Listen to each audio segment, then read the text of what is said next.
that doesn't mean that it has to be like that. This is just my logic. The way that I am solving this is that since I already have everything into the memory,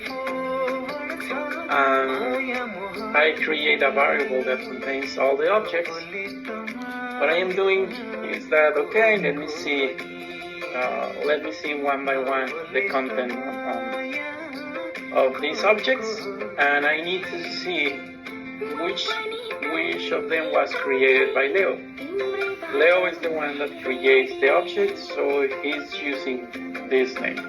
That's the reason that I am using this. I can be using mine or whatever. But since Leo created the object, this is the key that I am looking for.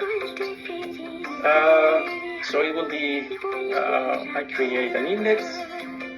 I need to travel every single position of the array.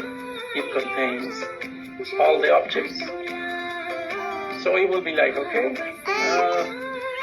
the current value of list is the current position of the index. So which is the value of data into the index 0? Oh, this is the value. If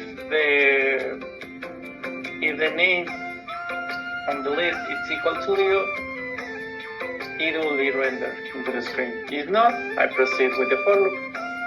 Second position, third position, and so on. Every time that the name that is on the object match with Leo, this will be added to the display list. So I am passing the elements only when it matches with the name that I am using.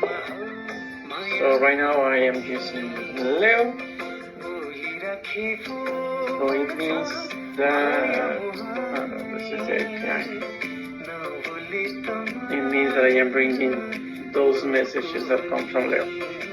I can change that, yeah, of course, to the task. Instead of using Leo, I will use kabir56.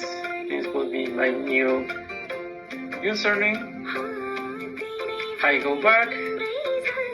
I create, instead of bringing those elements that was created by Leo, it will be from ADR56.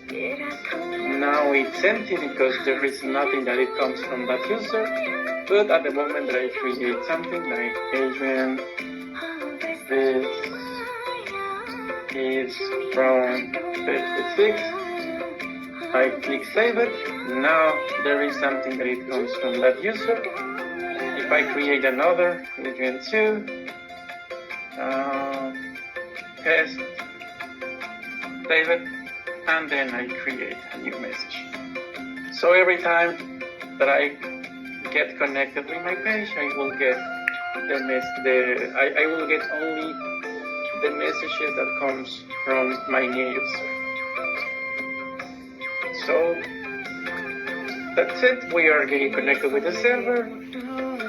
And as I told you at the beginning of this session, maybe the code that we use is really simple. It's really easy to use because we always repeat the same, right? We always repeat Ajax type, the URL, what happened if it says, what happened if we have an error.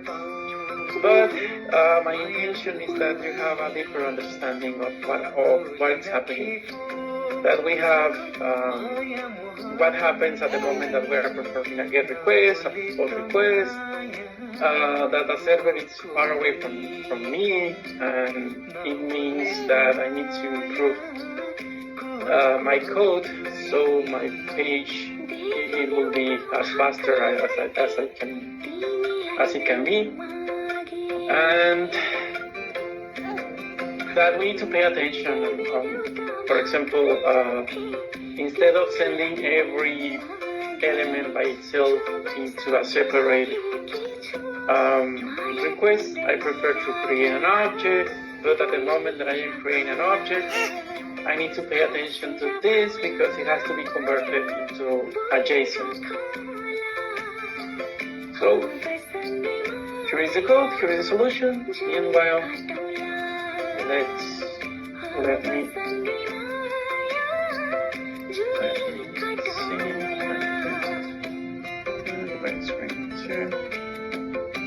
This is something that I'm not using. Reduce a little bit the size of the screen so you can copy if you need it. Let me go right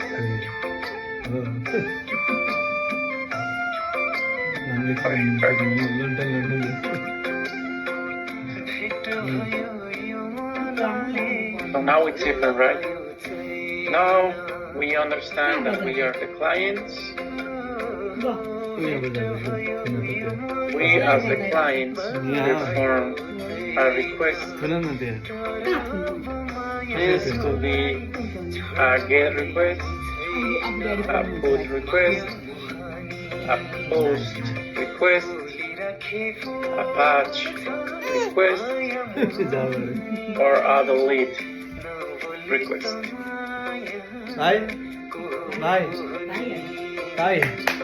The server decides what happens if the connection is allowed, because the server can reject your connection.